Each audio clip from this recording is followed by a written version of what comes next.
Eh bien, bonsoir Nadine, je suis super contente de t'inviter sur ma plateforme, sur cet espace d'échange du bien-être pour le cheval, éveil, cheval et conscience.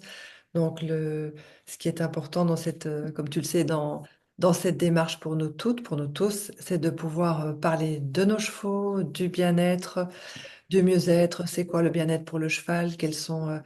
Peut-être quels sont nos critères? C'est vraiment ce qui est important, c'est un espace de réflexion avec des personnes comme toi qui cheminent depuis longtemps dans le domaine et surtout de pouvoir aider d'autres personnes à mieux pressentir, ressentir leurs chevaux. Donc le but est vraiment large et ce soir je suis enchantée de t'accueillir pour t'entendre témoigner de ton parcours. Nous nous connaissons déjà depuis une bonne vingtaine d'années, je pense. Le temps file. Et mon projet, voilà, ce projet est assez nouveau, mais il est appelé à grandir avec une communauté de personnes qui ont les animaux, les chevaux, mais pas que les chevaux, les animaux au cœur de leur être. C'est clair qu'on pourrait parler d'autres espèces animales, on va peut-être un peu en parler, mais le point de départ, ce sera le cheval. Voilà. Bien. Bonsoir Anne et un grand merci pour cette invitation et cette opportunité que tu m'offres là de prendre la parole pour partager ce sujet qui nous tient terriblement à cœur, toi comme moi, et qui est effectivement ce cheminement avec les chevaux et la question principale de leur bien-être à nos côtés. Donc je serai ravie d'échanger avec toi à ce sujet, de pouvoir apporter ma petite contribution euh, quelle qu'elle soit. Extra. Alors, on va peut-être démarrer, Nadine, avec ton parcours. Si tu peux nous parler de ton parcours et ce qui t'a amené à fonder le projet Harmonia. Si éventuellement tu as des expériences personnelles ou professionnelles qui t'ont amené à cette décision. Il y a peut-être deux questions un, ton parcours et puis le projet Harmonia. Je ne sais pas par quoi tu souhaites commencer ou est-ce que c'est un cheval qui t'a soufflé l'idée à l'oreille? Voilà. Qu'est-ce C'est qui un t'a petit peu tout envie. ça. C'est un petit peu tout ça. Alors, on va commencer par le début, par le parcours. Je pense que la réponse la plus honnête que je puisse donner, c'est que j'ai grandi un peu comme une petite Mowgli, entourée d'animaux depuis mon plus jeune âge. Et donc, j'étais une petite Mowgli qui voulait devenir vétérinaire ou égyptologue, Ah, voire même les deux. Et puis, au bout d'un moment, c'est la raison qui l'a emporté et j'ai fait des études de droit, rien à voir. Donc, il faut savoir que quand on fait le choix de la raison, il y a toujours un moment où le cœur revient frapper à la porte. oui. Et donc, j'espère qu'il n'y a aucun de mes profs qui écoutera cet enregistrement, mais je dois quand même dire que assez souvent en fac de droit, je me suis bien ennuyée. Et donc, je partais incognito suivre des cours avec les archéologues et avec les vétérinaires. Donc, je suis revenue vers mes sujets de prédilection. Et à la fin de mes études, j'ai donc exercé au sein du notariat, puisque c'était la voie que j'avais choisie, et je pense que ce n'était pas un hasard, puisque le notariat au sein du droit, c'est la voie de l'impartialité. Euh, c'est la voie par laquelle on reste à l'écoute des deux parties, justement. On ne prend pas fait et cause pour l'un ou l'autre, et ça, c'était quelque chose qui correspondait à mes valeurs. Donc, je me suis engagée dans cette voie-là. Et puis après plusieurs années de pratique, les dossiers et les clients m'ont montré qu'en fait, en réalité, ça ne se passait pas tout à fait comme je l'avais imaginé. Et je me suis rendu compte qu'à travers les dossiers que je traitais, il y avait beaucoup de souffrances humaines qui s'exprimaient et que c'était souvent l'expression de blessures ou de traumatismes très anciens qui refaisaient surface. Et ça m'a beaucoup interpellée parce que je me suis rendu compte, c'était un petit peu avant mes 30 ans, qu'on pouvait être les meilleurs juristes du monde. Euh, Tant que les personnes étaient animées par cette blessure, par ce trauma, on n'arrivait pas à des accords. On n'arrivait pas à éviter les conflits. Et donc là, je me suis rendu compte que si je voulais vraiment œuvrer comme je le souhaitais, il Oui. fallait agir en amont et il fallait s'occuper de la personne. Et donc, c'est ce moment-là qui a vraiment été Ah, une oui. clé dans mon parcours et où j'ai décidé de faire une réorientation professionnelle et donc de reprendre des études et d'aller vers la voie thérapeutique. Donc, c'est de cette manière que le changement s'est fait. Et D'accord. donc, le projet Harmonia est né en fait de Oui. cette réorientation. Euh, Après que je me sois tournée d'abord vers les fleurs de bac, donc ça je présume qu'on aura l'occasion d'en parler un Oui. petit peu. Donc c'est un outil extraordinaire euh, pour l'accompagnement émotionnel, que ce soit des personnes, mais aussi des animaux. Et donc ce premier outil thérapeutique m'a permis de revenir vers ma vocation d'origine, qui était de prendre soin des animaux. Oui. Euh, Quand je suis devenue conseillère agréée par le centre BAC, je suis allée dans une école française de comportementaliste animalier pour D'accord. justement avoir les clés que pour Oui. comprendre et connaître suffisamment l'éthologie et pouvoir utiliser les fleurs de bac pour les animaux et notamment les chevaux. Ça a vraiment été le départ d'Harmonia. Par la suite, il y a eu d'autres outils thérapeutiques qui se sont ajoutés, comme le développement personnel facilité par les chevaux. C'est la fameuse approche Medicine Horseway que tu as relevée d'ailleurs dans la présentation que tu as faite de moi. Et puis, il y a eu l'analyse des rêves, qui est un travail par lequel les chevaux s'invitent très, très, très souvent aussi d'ailleurs. Ça, Ah c'était, bon. oui, ça, c'était inattendu, mais c'est une réalité de ma pratique. Est-ce Et que tu peux donc, éventuellement donner un exemple de ça ou bien plus tard? oui, je peux répondre très, très, très facilement et très rapidement. C'est-à-dire que les chevaux sont extrêmement présents dans les rêves des personnes, Oui. même chez les non-cavaliers. Oui. Parce que le cheval est un symbole vivant Oui. euh, et un symbole présent dans énormément de civilisations anciennes et toutes cultures confondues. Et Oui. donc, ils portent en eux une signification qui diffère évidemment d'un rêveur à l'autre, mais donc il est assez récurrent de voir apparaître des chevaux dans les rêves des personnes que j'accompagne. Donc, c'est toujours un joli clin d'œil quand ça se produit. D'accord. Oui, c'est magnifique ça, hein, la présence des chevaux. Est-ce que tu as pu déjà parfois ressentir la présence des chevaux? Enfin, je veux dire, la présence du cheval chez une de tes clientes, d'un cheval qui est vraiment euh, qui est dans le couple humain-cheval, ça veut dire qui est dans la vie de cette personne. Voilà. Ou bien peut-être que Alors, je saute déjà trop vite dans le vif du sujet, mais comme tu parles des rêves et des chevaux, moi, en écoute, tant il y a plusieurs cas qui peuvent se produire. C'est que ça peut être effectivement le cheval avec lequel la personne forme un binôme, comme on peut parfois dans nos rêves voir quelqu'un que l'on côtoie dans le quotidien. Comme ça peut être un cheval tout à fait inconnu, voire même un cheval fabuleux. Ça arrive assez régulièrement que les gens voient, je ne sais pas, une licorne ou Pégase qui atterrit comme ça dans leur rêve. Donc tous les cas de figure sont possibles et ça demande évidemment une compréhension différente du oui, rêve selon que ce soit le vrai cheval du rêveur ou un cheval symbolique. Voilà. Mais voilà, là, on n'entre pas plus dans les détails parce que sinon on va faire toute la soirée sur le sens des rêves. c'est passionnant, c'est aussi un sujet passionnant. D'accord. C'est un sujet passionnant, ça je te le confirme. Oui.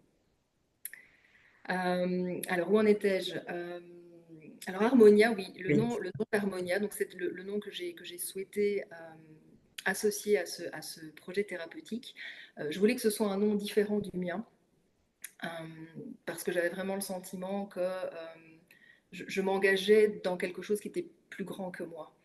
Et donc, ça me semblait important que ce projet reçoive un nom et que ce nom vibre en fait dans tout ce qui allait se proposer dans ce cadre-là.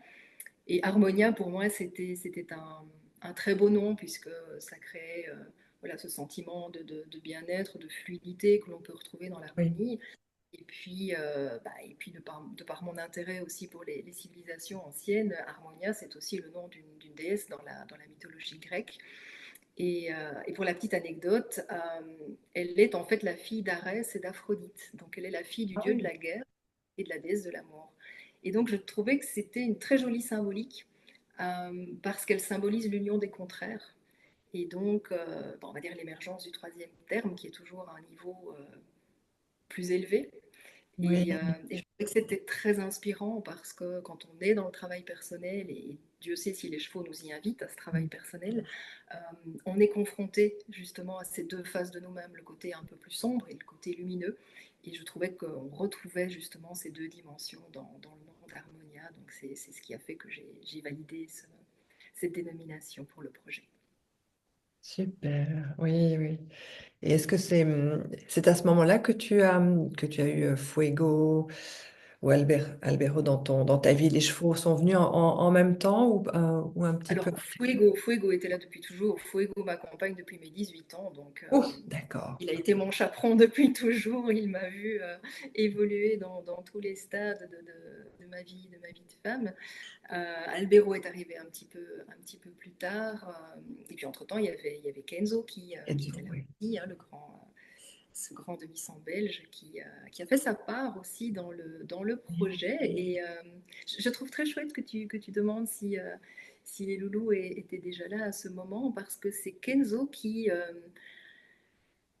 initié en fait le travail avec les chevaux au sein du développement personnel. Donc je n'étais pas encore formée à l'approche Medicine Way à cette époque-là, mais je me souviens très bien que en une semaine, euh, j'ai eu deux personnes qui, à un moment, lors des entretiens fleurs de Oui, bac, ont éprouvé des difficultés à exprimer l'émotion qui était présente.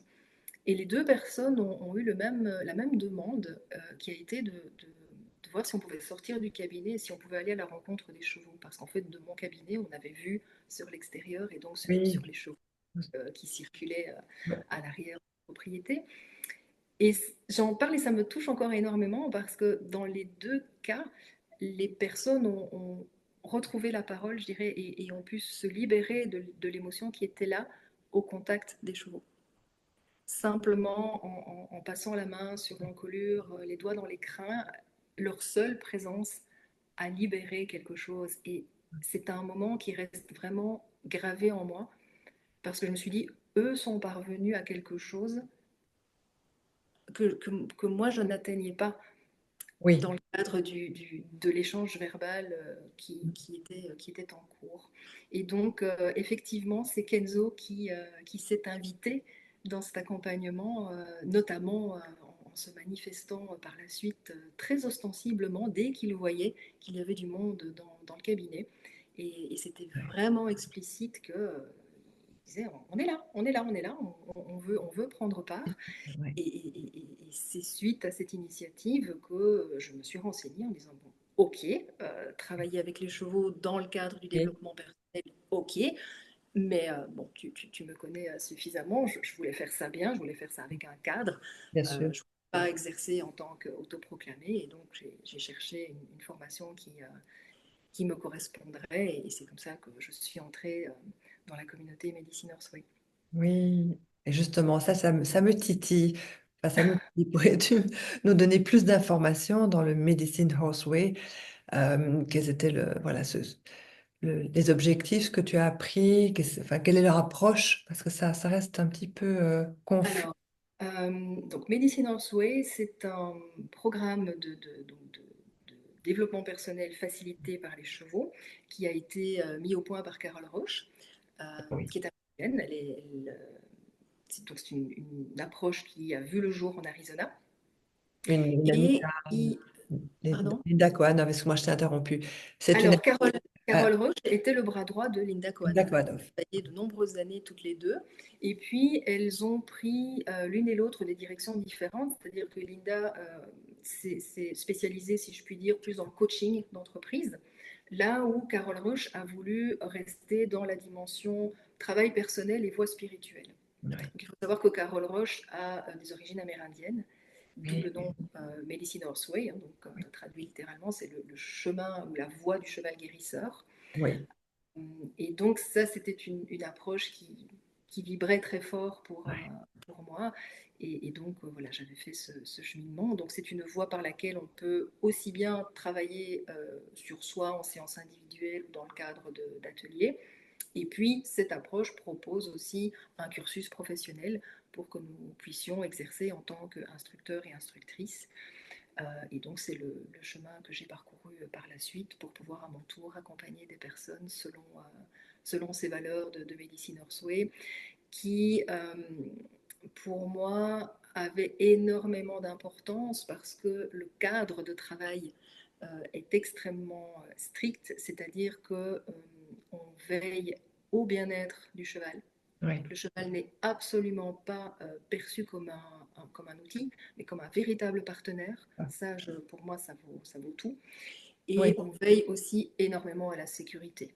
Donc, pour les personnes qui viennent rencontrer les instructeurs, c'est quand même très important aussi de savoir qu'on va faire tout et n'importe quoi avec des chevaux en liberté. Donc, il y a un cadre qui est là pour assurer la sécurité de tous les intervenants et pour permettre aussi que les expériences qui doivent être vécues oui. puissent se vivre. On a besoin de ce cadre de sécurité pour pouvoir inviter les personnes à se dépasser ou à prendre conscience de choses qui sont parfois inconfortables pour elles.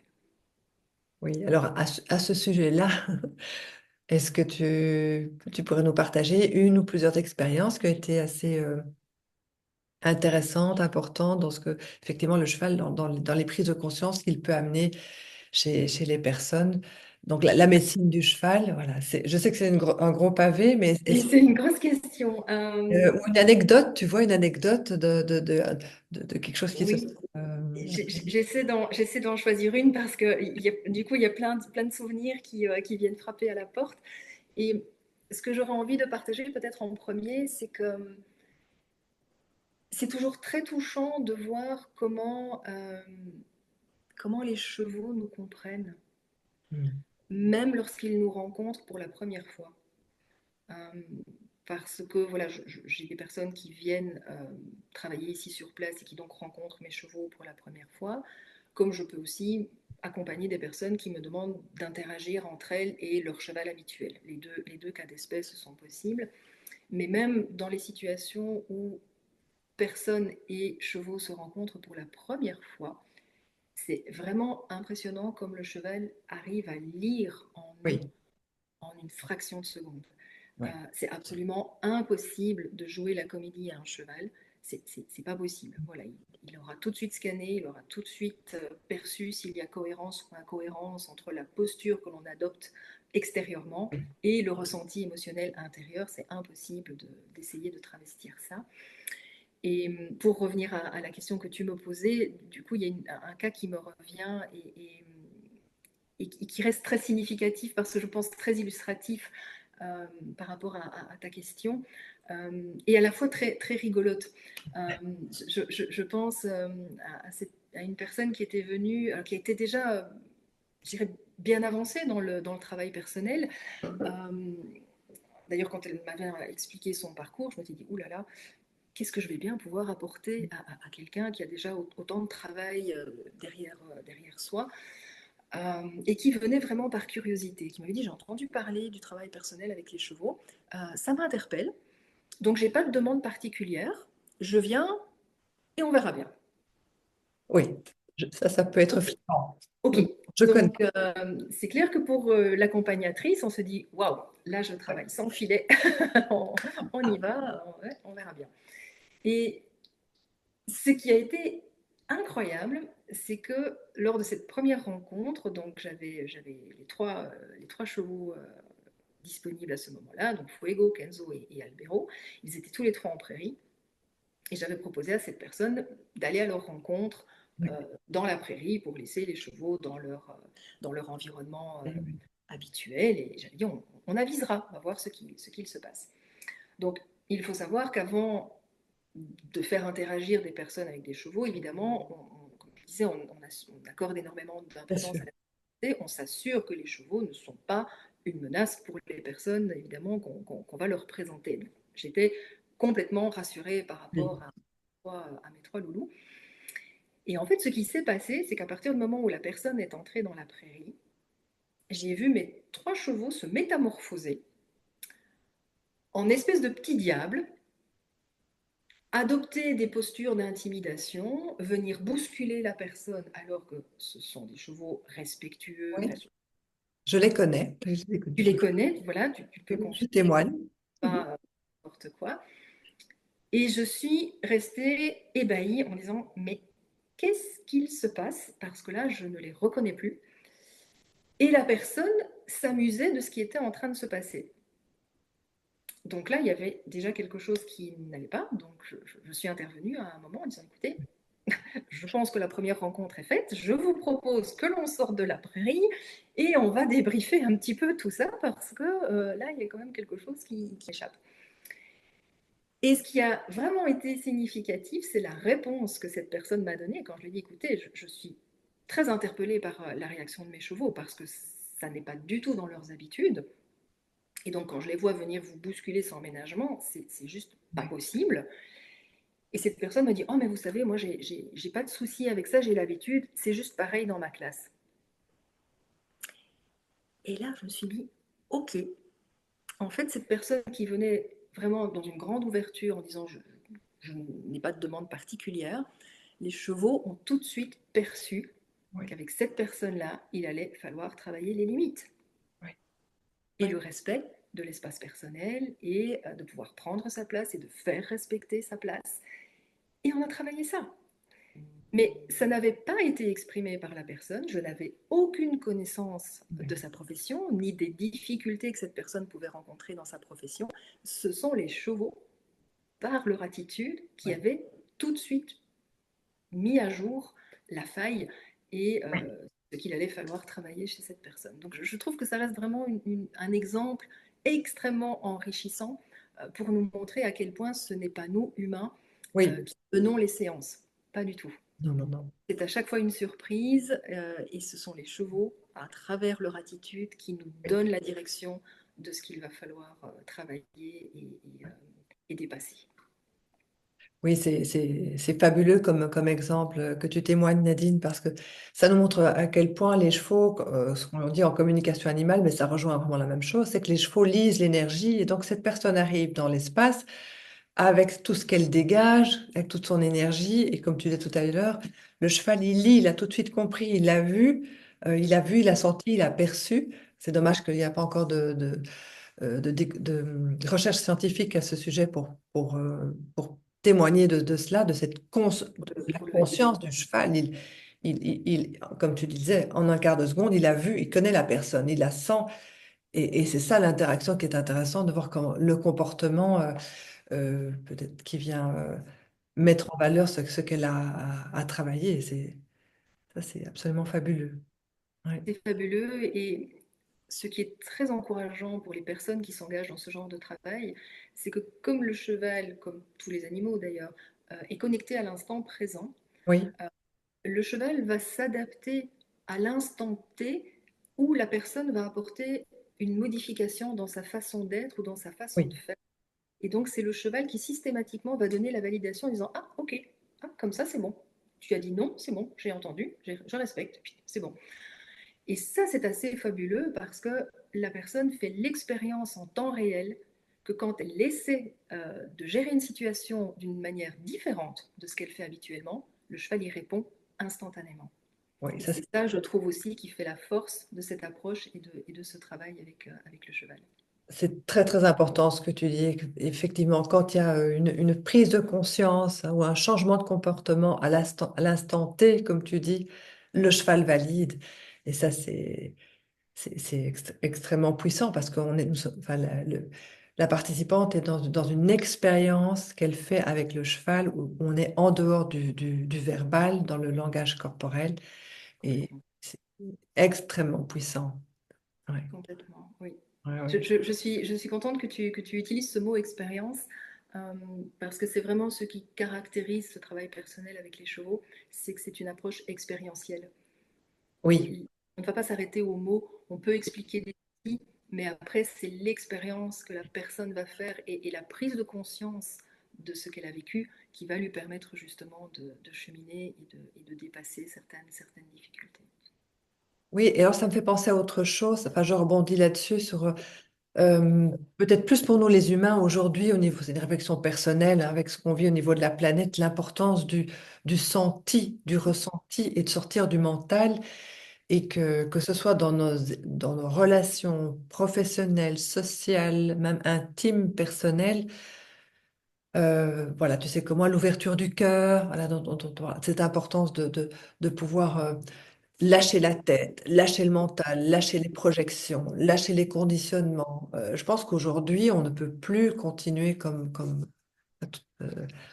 on a fait jusqu'à présent, et que la vie, l'univers, enfin, on met les mots qu'on veut là-dessus, nous pousse à retrouver l'être à qui nous sommes vraiment au fond de nous-mêmes, l'être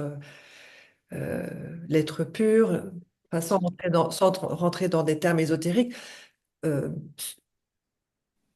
qui nous sommes vraiment derrière toute cette carapace, et rien de tel que les animaux. Hein, Tout à fait. hein, Tout voilà. à fait, je suis tellement d'accord avec ce que tu exprimes. Et là, on peut vraiment parler de toutes les espèces confondues, des Oui, animaux qui vivent à nos côtés, euh, que ce soit le chien, que ce soit le chat, que ce soit d'autres petits mammifères qui vivent à nos côtés et dans nos foyers. Ils ont en commun cette faculté naturelle d'être connectés à l'instant présent, on l'a dit, mais d'être dans une conscience de leur corps et des messages que leur corps leur envoie. Là où nous, effectivement, souvent, c'est le mental qui va mettre une censure en disant non, non, non, non, non, non, non, non, moi je gère, et puis le corps, il va se taire, et puis on verra plus tard. L'animal nous invite à retrouver cette conscience corporelle, à nous réconcilier avec nos émotions aussi. Et ça, c'est un magnifique enseignement que les animaux nous partagent. C'est vraiment à quel point il est important de pouvoir accueillir l'émotion, quelle qu'elle soit agréable, qu'elle soit inconfortable. Chaque émotion qui se vit et qui s'exprime à travers nous a son utilité. Elle vient nous délivrer un message, elle vient pour notre plus grand bien, pourrions-nous oui, dire, même si oui. certaines nous embêtent et qu'on préférerait Ouais.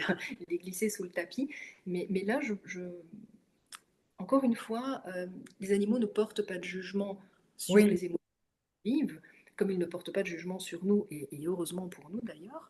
oui, Sinon, parfois, je pense qu'on en prendrait pour notre grade. Mais si on veut bien mettre de côté notre sentiment de savoir, de comprendre et revenir dans une posture d'humilité et d'observation, je pense que les animaux qui cheminent avec nous sont vraiment nos grands maîtres et mais oui. pas nous pour eux. Euh, parce Ah que oui.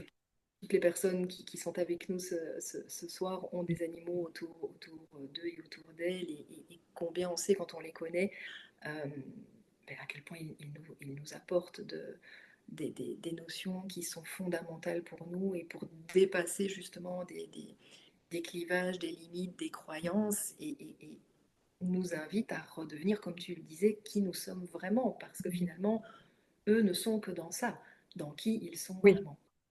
c'est ça. C'est ce que Eckhart Tolle, le maître Eckhart Tolle dit, hein, les animaux, ce sont les gardiens de l'être.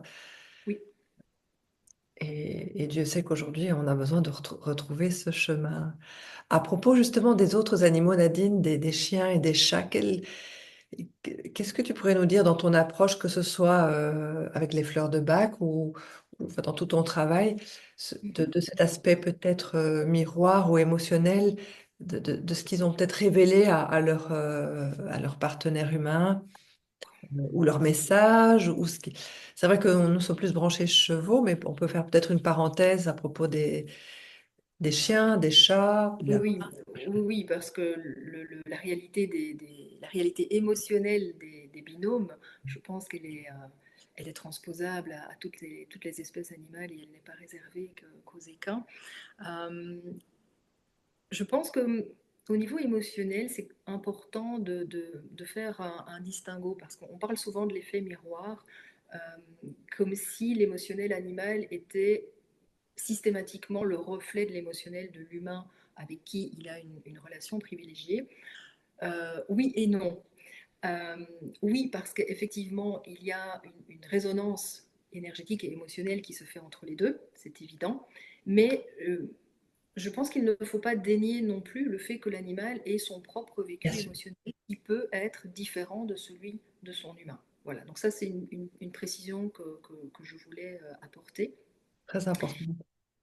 Voilà. Et puis, un sujet sur lequel j'insiste énormément, notamment dans le cadre des formations que je propose sur l'utilisation des fleurs pour les animaux, et plusieurs personnes qui sont avec nous ce soir pourront confirmer parce qu'elles m'ont déjà entendu le dire, c'est que j'insiste énormément pour qu'il y ait une véritable compréhension de l'émotionnel de l'animal et Oui, non pas une projection de nos états émotionnels sur l'animal, que l'on peut résumer par le thème d'anthropomorphisme. oui, Voilà. Trop souvent, euh, j'entends des jugements ou des interprétations du comportement d'un animal, euh, interprétation qui vient en oui, fait de yeux d'humain, au lieu d'essayer de nous mettre à la place de l'animal pour comprendre ce qu'il vit vraiment. oui, Et ça, vraiment, c'est un travail que les fleurs de bac permettent. Parce que si on veut identifier la bonne fleur qui va pouvoir aider l'animal à revenir dans un équilibre émotionnel, il est fondamental qu'on arrive à identifier la véritable émotion qui est en déséquilibre chez l'animal. Et donc, ça nous demande ce travail d'observation et d'arriver ou d'essayer en tout cas de nous mettre à la place de l'animal pour se dire, ok, non, non, là, c'est pas de la vengeance qu'il ressent, en fait, c'est de la peur. oui, C'est pas de la colère, ça peut être une toute autre émotion. Donc là, j'insiste vraiment énormément parce qu'il y a beaucoup de raccourcis et il oui, y a, notamment dans beaucoup d'ouvrages qui sont publiés au jour d'aujourd'hui, parce que les fleurs de bac ont vraiment le vent en poupe, euh, on lit beaucoup d'erreurs oui, euh, sur le vécu émotionnel de l'animal. Alors, pour les personnes qui connaissent les fleurs de bac, on peut me dire oui, mais c'est pas très grave parce que si on sélectionne une mauvaise fleur, il n'y a pas d'effet secondaire. C'est très vrai. Mais si on reste dans une projection humaine, on passe à côté de la réalité de l'animal et on passe à côté de ce dont l'animal aurait vraiment besoin pour aller mieux. oui. Et c'est là où je trouve que c'est dommage et dommageable. Oui, oui, absolument. Alors moi, je ne connais pas les fleurs de bac, à part avoir entendu parler. Donc j'ai une question peut-être un peu bête, mais comment concrètement tu peux identifier l'émotion chez l'animal avec les fleurs de bac? Ça me... Alors, jamais avec certitude. On y va vraiment avec beaucoup d'humilité. D'accord. Euh, Ce qui est fondamental, c'est vraiment d'avoir dès le départ une base en éthologie. Si on ne connaît pas l'organigramme, la liste, je dirais, des comportements d'une espèce animale, si on ne comprend pas comment les animaux d'une certaine espèce interagissent entre eux, ça va être très compliqué d'arriver à comprendre D'accord. ce que le comportement de l'animal exprime comme émotion. Voilà, donc ça c'est vraiment très très important. Et après ça, c'est un véritable, là aussi je reprends une expression que j'utilise dans mes formations, c'est un véritable travail d'enquêteur, de détective. Souvent je dis aux personnes que j'accompagne, il faut vraiment sortir sa loupe de détective et aller à la recherche d'indices pour essayer de comprendre ce que tel comportement de l'animal signifie. Et un comportement qui sera replacé dans son contexte pour vraiment essayer de recomposer le film, en Oui, fait, pour arriver à comprendre ce que l'animal a voulu exprimer par tel comportement. Et quand on y arrive, quand on s'en rapproche, à ce moment-là, on peut mettre en corrélation des fleurs, puisque chaque fleur correspond à un état émotionnel. Et donc, on essaie à ce moment-là de sélectionner les fleurs qui se rapprochent le plus de l'émotion en d'accord. déséquilibre qui serait présente chez cet animal. Et quelle est la part de l'intuition dans cette approche? Est-ce que tu fais... Ah, c'est une bonne question. Ouais. Euh, Je dirais que l'intuition, oui, elle est là. Je vais pas la nier, même si je propose toujours un cheminement euh, en étapes. Donc il y a une logique derrière chaque étape, de manière à ce qu'on puisse euh, avancer de manière raisonnée, Oui, puisqu'on part sur des bases éthologiques. Mais après, effectivement, l'intuition, elle est là. Et j'observe, et j'ai déjà eu de retours d'autres conseillères qui vont dans le même sens, c'est que par moments, on se surprend à poser une question à la personne qui vient nous voir pour aider son animal, et on se dit, mais pourquoi je demande ça en fait? Mais ça vient tout seul. Ça oui, vient tout seul, et Alors, je vais aller un pas plus loin, tant pis. Oui, Mais ce qui est très significatif aussi, c'est quand on a la possibilité de dérouler ces entretiens en présence de l'animal. oui, Parce que là, il se passe quelque chose d'assez génial. C'est que très souvent, au moment où on met le doigt oui. sur ce qu'il se passe vraiment pour l'animal, l'animal valide d'une manière ou d'une autre. Il va changer de posture. Donc, j'ai déjà, en général, pour des chiens, je propose que le chien puisse venir au cabinet pendant le rendez-vous. Moi, j'ai aucun souci. C'est d'ailleurs la particularité d'Harmonia, c'est que la phrase qui soutient ce projet, c'est d'être à l'écoute de l'humain et de l'animal. Et donc, je reçois aussi bien des humains que des animaux dans ma pratique quotidienne. Donc, les chiens, les chats sont les bienvenus au cabinet si nécessaire. Et donc, ça m'est arrivé à plusieurs reprises, à un moment où on se dit, ah, mais c'est ça. Il y a une prise de conscience, alors soit pour moi, soit pour la personne qui vit avec cet animal, mais le chien se lève et va dire, ah, ça y est, enfin, Magnifique. t'as compris. Point Bon, là, comblé. c'est de l'interprétation de ma part, évidemment, mais il y a quelque chose de cet ordre-là, il y a une validation de l'animal quand on se rapproche du but. Et avec les chevaux, c'est pareil. Oui. Je dirais que les chats sont beaucoup plus réservés, ils restent dans une posture un petit peu plus discrète, mais avec les chiens et les chevaux, je l'ai déjà constaté à de nombreuses reprises, et c'est extrêmement touchant parce qu'on se rend compte à quel point ils suivent ce qui est en train de se dire. On dit toujours, est-ce que les Oui. animaux comprennent nos mots? Alors, je ne Oui. sais pas s'ils comprennent les mots à proprement parler, mais en tout cas, la résonance des mots et de ce qui se dit, ça, ils le perçoivent, j'en suis persuadée. Et donc, avec les chevaux, ce n'est pas rare de les voir commencer à mâchouiller, à Oui. bâiller. S'ils sont en prairie, on en voit parfois, boum, qui se couchent. Et on se dit, ok, là, il y a quelque chose qui s'est dit et qui est important. Donc, je regroupe ces anecdotes sous le terme d'intuition, si tu veux bien, parce que là, il y a effectivement quelque chose qui dépasse le simple rationnel. Il y a quelque chose qui se passe sur un autre niveau, et je pense qu'on peut l'appeler intuition.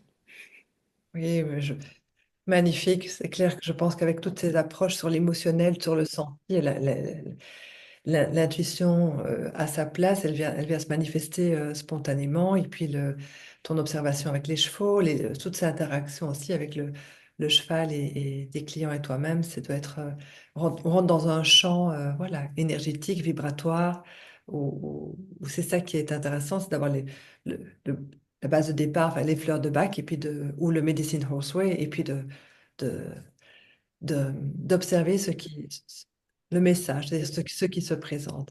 Est-ce que tu as déjà, c'est une toute petite question qui me vient, euh, ressenti une dissonance ou entre une personne qui a besoin d'une fleur A et l'animal une fleur B, enfin complètement différente? Est-ce qu'il y a eu des Oui, moments où il y a des voix différentes? Parce que je suis tout à fait d'accord avec ce que tu dis, hein.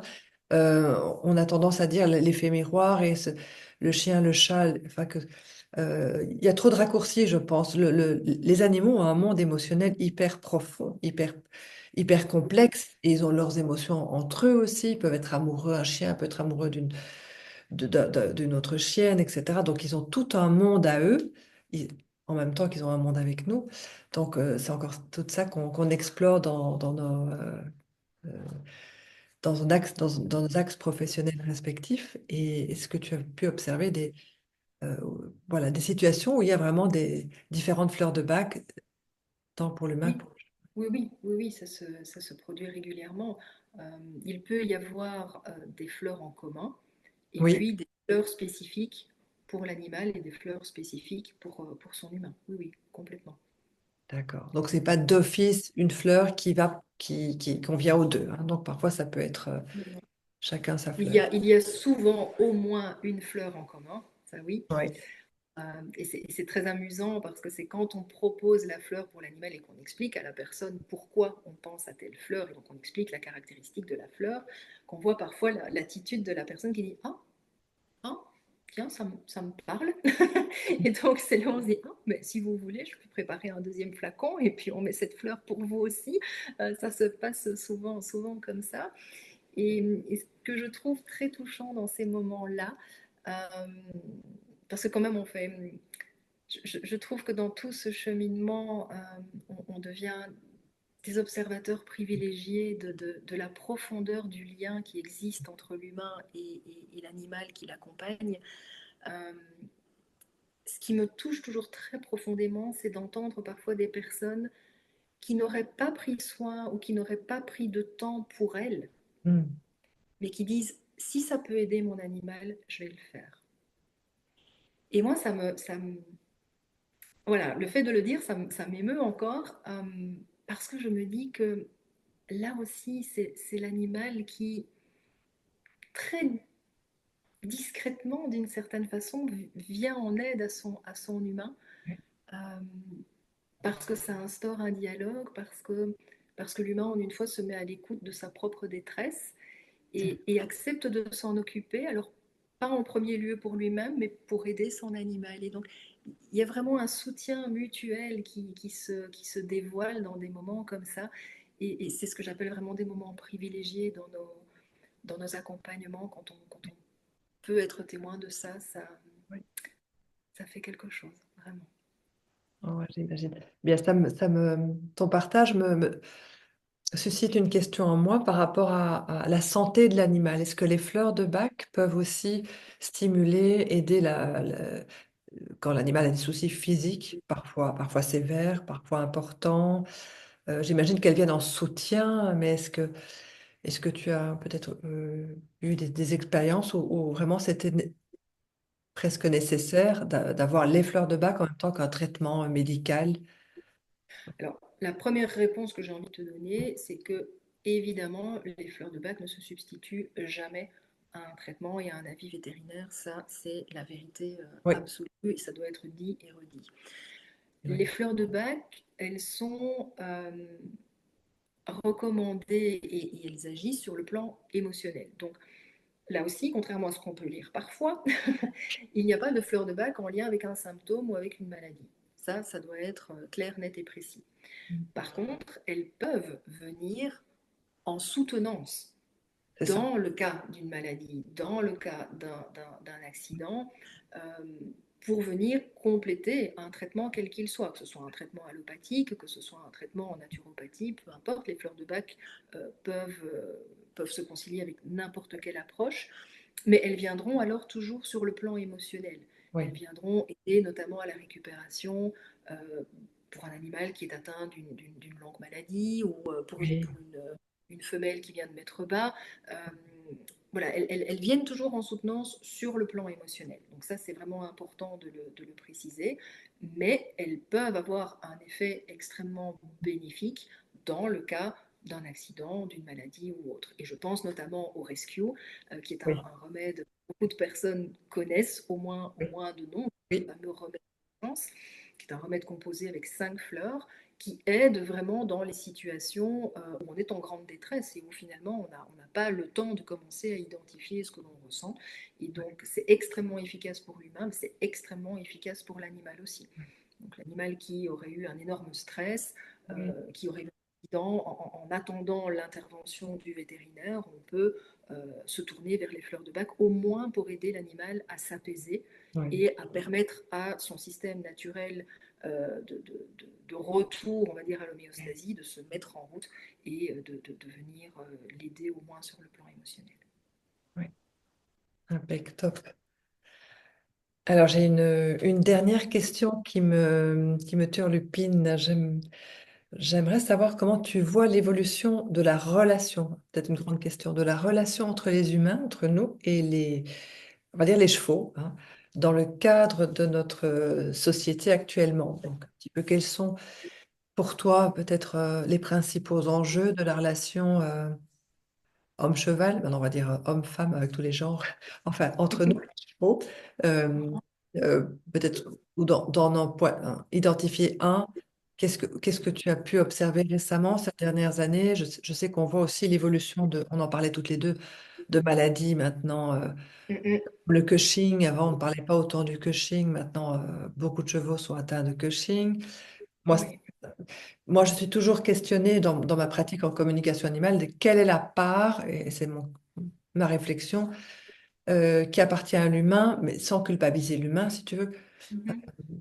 que l'animal va porter, que le cheval va porter pour que la personne en prenne conscience ou simplement pour soutenir, aider la personne. Bon, voilà, c'est aussi un grand sujet. Alors Euh, oui, c'est une grande, grande question, mais que je trouve extrêmement intéressante et, comme tu le dis, extrêmement d'actualité.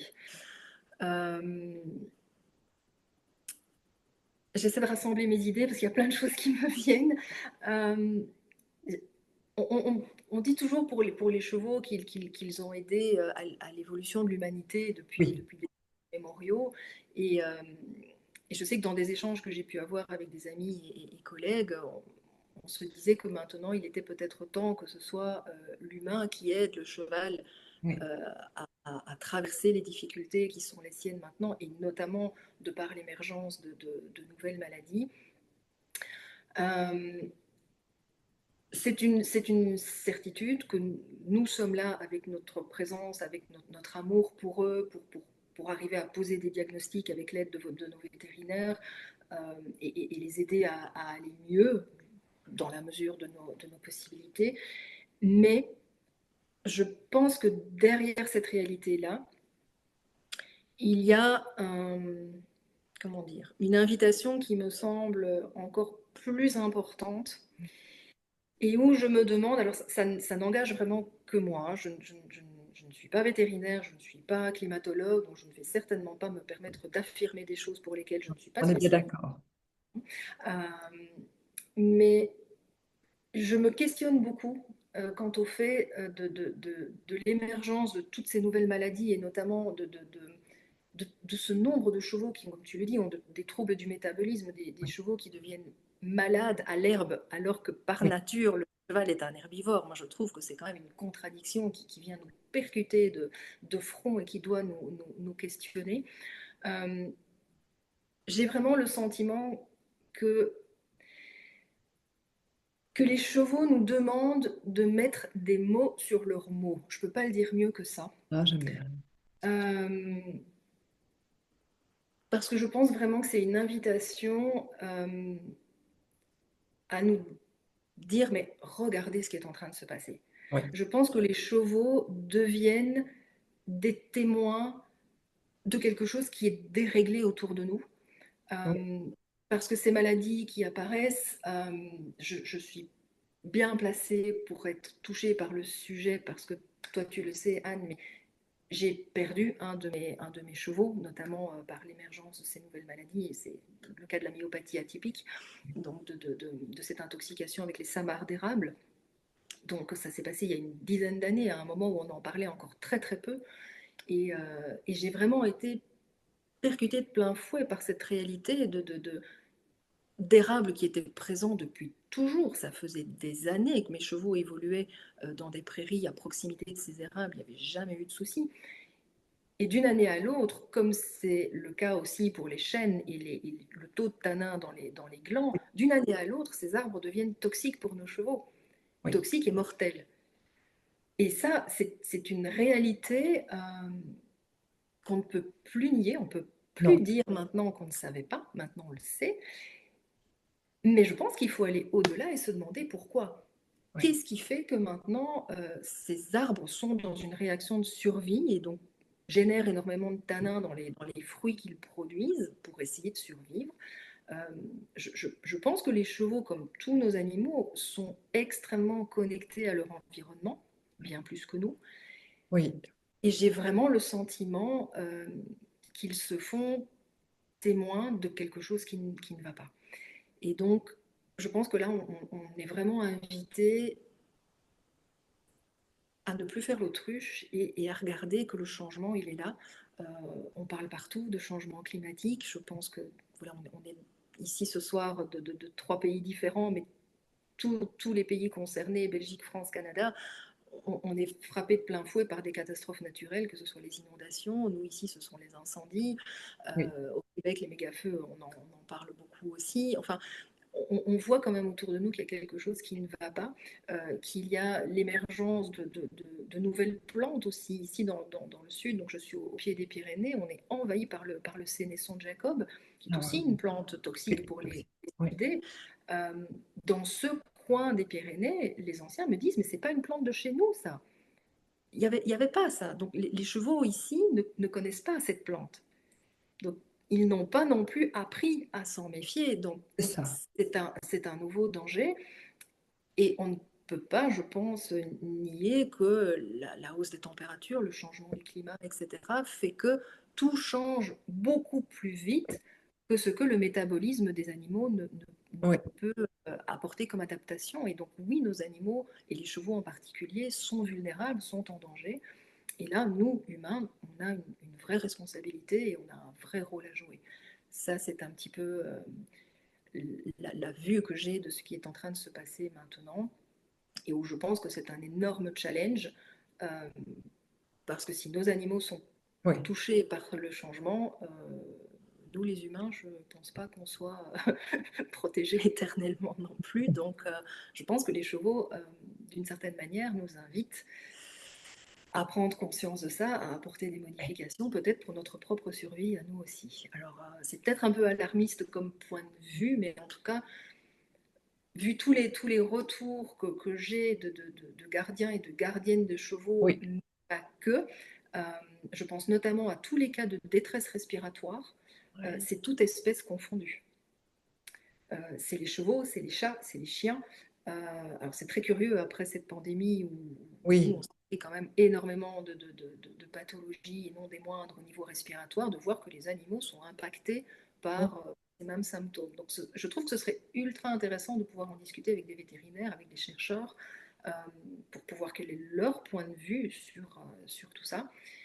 Mais, mais je pense que là, il y a une vraie invitation encore une fois, un partenariat entre l'humain et l'animal euh, pour advenir au meilleur et faire en sorte qu'on arrête les dégâts autour de nous et en nous aussi, oui, puisque c'est oui, la santé qui est impactée. Je oui, ne sais oui, pas si ça répond à ta question ou si je suis partie sur une autre très bien. planète dans mon développement, mais en tout cas, c'est ce qui me tenait à cœur d'exprimer par rapport à tout ce que je constate et tout ce qu'on me partage de toute région et de tout pays confondu. En fait. Oui, alors je voulais voir s'il y a des questions par rapport à l'audience. Si, si celles- J'espère que j'ai laissé du temps pour les questions. en tout cas, on est souple là. Je vois que, en tout cas, si vous avez des questions, c'est le moment de les poser. Parce qu'on arrive tout doucement à la fin de notre rencontre. Euh, hein, ou bien tu as semé une petite graine, une grande réflexion. Je pense qu'il y aura beaucoup de J'espère réactions. surtout ne pas avoir plombé l'ambiance, mais je pense qu'il faut vraiment le prendre du côté positif et de dire là, on a une opportunité euh, Ouais. d'aller dans la bonne direction. Et les animaux nous Oui. y invitent. Vraiment. Oui, oui, comme tu le dis, c'est pas seulement les chevaux, hein, c'est tous les animaux. Enfin, c'est les chiens, les chats, etc. Avec tous ces problèmes toutes ces nouvelles pathologies qui sont identifiées. Donc, on doit aller main dans la main. Enfin, on doit vraiment de concert travailler pour aller euh, vers un mieux-être. Parce que quand je parle du bien-être, du mieux-être des chevaux, bien, c'est clair que c'est avec nous et vice-versa. C'est pas l'un sans l'autre. Alors, je crois que j'ai un commentaire dans les chats. Nathalie nous dit, bonjour, j'ai été écrasée par un cheval l'année passée. Comment expliquer cela? Donc, j'ai été écrasée par un cheval l'année passée. Comment expliquer cela?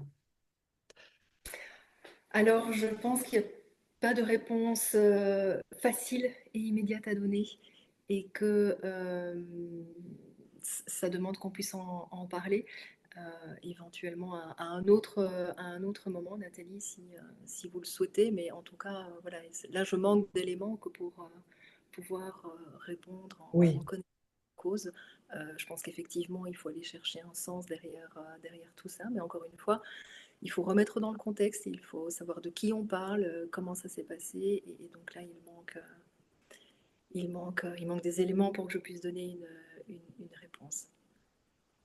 oui, tout à fait, Nanny. Parce que sinon, effectivement, il manque des éléments d'information pour répondre. Euh, alors, j'ai deux commentaires. Je pense que tu les vois peut-être Oui, aussi. j'ai pris le chat en même temps aussi. Ouais. Voilà. Donc, de Marilyn. Mhm. Ah, hein, qui dit qu'effectivement, avec le dérèglement climatique, l'augmentation des nouvelles maladies chez les humains. Mm. Mm. Et Pascal, voilà, Euh, si je peux rebondir, Anne, bien sûr. sur le message de Marilyn, euh, le, le- je suis contente Marilyn, que tu aies un veto qui fasse le lien avec le dérèglement climatique, parce que je me souviens qu'au moment où Kenzo s'en est allé à cause de la myopathie, j'avais fait appel à un ami botaniste pour qu'il puisse venir voir les érables en question et qu'il me donne son avis. Et donc c'est lui qui m'avait dit que les érables étaient vraiment en très mauvaise posture et que donc ils étaient dans une réaction de survie par rapport à l'augmentation de tanins qu'il y avait dans les samars. Et j'avais eu la réflexion à ce moment-là de dire, mais enfin, comment est-ce possible d'une année à l'autre qu'il y ait un changement si significatif? Et il m'avait invité, comme on le fait avec les fleurs de bac, à essayer de trouver la cause. Il m'a dit, mais qu'est-ce qui a changé dans l'environnement depuis lors pour qu'il y ait un changement effectivement aussi brutal? Et là, ma prise de conscience s'était faite, c'est que ce qui avait changé, c'était une des pistes d'atterrissage à l'aéroport de Zaventem, puisque j'habitais pas très loin de Zaventem à vol d'oiseau. Et donc, en fonction de la météo, il y avait certaines pistes qui s'ouvraient. Et à ce moment-là, toutes les 5 minutes, j'avais un avion à très basse altitude qui passait au-dessus de la maison. Et donc, c'était quand même assez interpellant qu'au moment où on a quand même un pic de pollution qu'on n'avait pas Oui. avant, que des arbres passent en état de survie et donc produisent des samars avec un taux de tanin plus élevé et que ça engendre une toxicité pour les chevaux qui, malencontreusement, arrivent à ingérer ces samars. Donc, la voie climatique et autres, je pense qu'elle est effectivement à investiguer. Et à l'époque, le monde vétérinaire n'était pas encore tout à fait ouvert à ce qu'on puisse venir avec ce genre d'argument. Donc je vois que depuis 10 ans, ça a bougé et ça, c'est une très bonne chose. Ça donne de l'espoir. Les choses bougent et ça, c'est une bonne chose.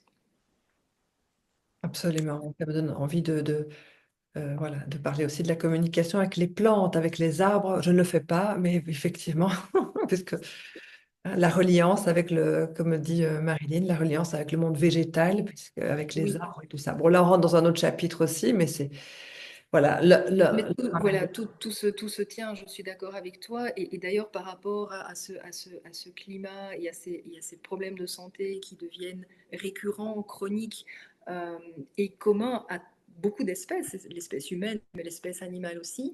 Et le hasard a fait que hier, en étant dans ma voiture, à la radio, j'entendais une émission sur France Culture. D'ailleurs, si ça intéresse quelqu'un, le podcast est disponible, il est super intéressant, sur justement les maladies respiratoires dues aux allergies et aux infections fongiques.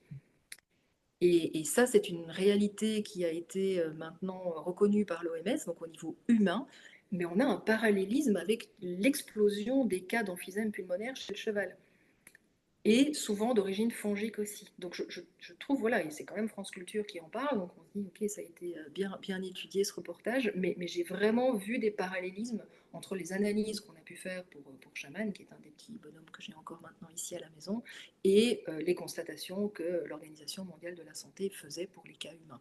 Donc il y a une vraie corrélation entre ce que l'humain est en train de subir et ce que l'animal est en train de subir au niveau de la santé. ouais, c'est voilà, c'est interpellant toute cette reliance et tous les effets, hein, tant pour les animaux, les chevaux que pour nous. Un dernier message euh, de Marilyn. Je regarde s'il y avait d'autres questions. Alors, je me rends compte que ma question était très large parce que d'un côté, on pouvait partir dans l'aspect climat, environnement, plantes, etc. Et puis, il y avait l'autre aspect, l'humain. Mais ça, ce sera pour un prochain interview. C'est, et c'est ça que c'est peut-être pour ça que Nathalie a posé sa question. Mon cheminement, c'est de voir quelle est la part, je vais essayer d'être claire, de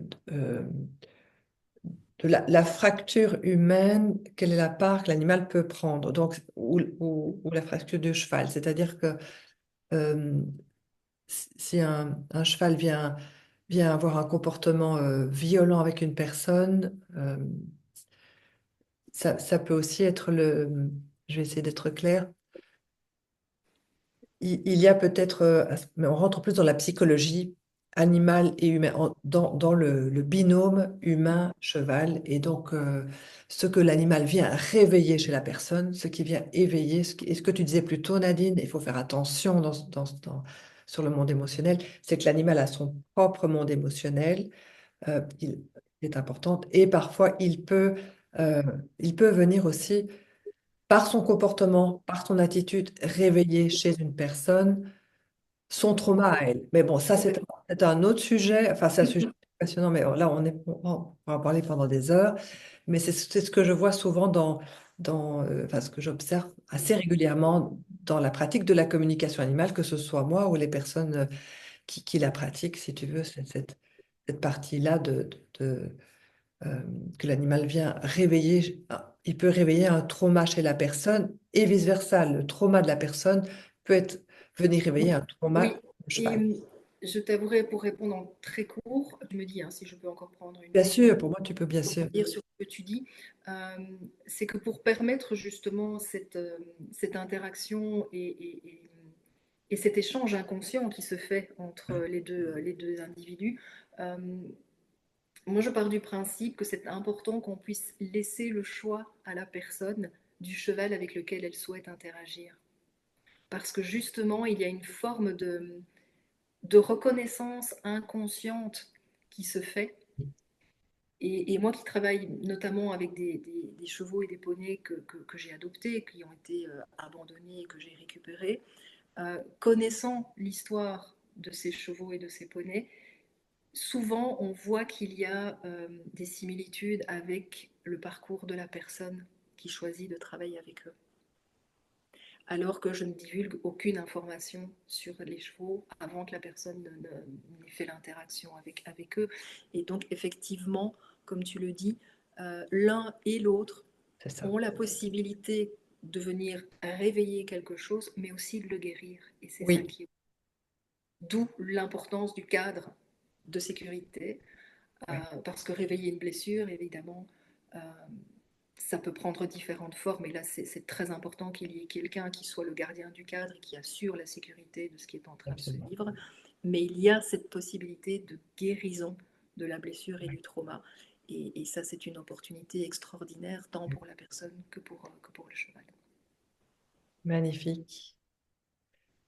Un tout grand merci Nadine pour ton partage Merci ce à soir qui était riche, qui était tous. hyper intéressant. Voilà, je vois qu'il n'y a plus de questions ni de commentaires, hein, à part beaucoup Il y d'amour. a un gros cœur qui Oui, il y a apparaît. des cœurs. Donc voilà, pour moi, ça a été un réel plaisir voilà, c'est confirmé par mon chien. Je n'entendais pas, je viens d'entendre un gros soupir de Voilà, quand je contentement. disais validation par l'animal. Voilà, L'édition par l'animal qui est juste en dessous de ma table. Euh, Mille merci pour ce beau témoignage. avec grand plaisir. Merci à toi, merci à toutes les personnes présentes. Et j'aurais envie de dire pour terminer qu'on puisse vraiment prendre un moment pour remercier les animaux qui décident de cheminer avec nous, euh, parce que ce sont des vrais cadeaux de la vie. Et, euh, et je pense que les vrais sages, ce sont eux, Oui. et qu'on a énormément à apprendre d'eux. Donc voilà, je voulais avoir un mot de reconnaissance pour eux. Et je voulais aussi prendre un moment pour avoir un mot de reconnaissance pour toi, Anne, parce que je te connais depuis des années et je sais à quel point tu es investie dans cette question du bien-être du cheval, à quel point tu travailles aussi pour devenir leur porte-parole à travers le travail que tu proposes avec la communication animale, qu'ils puissent être entendus. Et je voulais vraiment prendre un moment pour qu'il y ait ce moment de reconnaissance pour toi et pour te dire merci pour tout ce que tu fais, et notamment avec ces interviews, pour qu'on puisse continuer à échanger nos idées, nos expériences, pour avancer ensemble sur ce chemin, parce que je pense que travailler en réseau et travailler les uns et les unes avec les autres, c'est précieux également. Voilà, merci à toi. Merci Nadine, je suis très très touchée de ton partage. Effectivement, c'est créer une communauté de personnes qui sont en chemin pour éveiller les consciences et prendre soin, voilà, des chevaux. Il y a une dernière question. On me demande où peut-on contacter Nadine, s'il vous plaît. Ah, Voilà, je le mettrai dans euh, tu me communiqueras, Nadine, Nathalie, je le mettrai dans la vidéo qui sera publiée sur ma chaîne YouTube. Voilà, donc par mail, par téléphone, je donnerai les numéros pour la France et la voilà, Belgique. Pour l'instant, le site internet est invisible parce qu'il est en mode chrysalide. Et donc, dès que le nouveau site sera devenu papillon, eh bien, il sera à nouveau consultable. Mais pour l'instant, ne vous inquiétez pas, c'est normal, il n'est plus en ligne. voilà, je mettrai les coordonnées de Nadine sur la vidéo. Merci Nadine. On a hâte d'avoir ton site web dès qu'il sera en ligne, dès qu'il aura déployé ses ailes. Merci Oui, à tout le certainement. monde. Merci beaucoup et bonne soirée. Bonne soirée.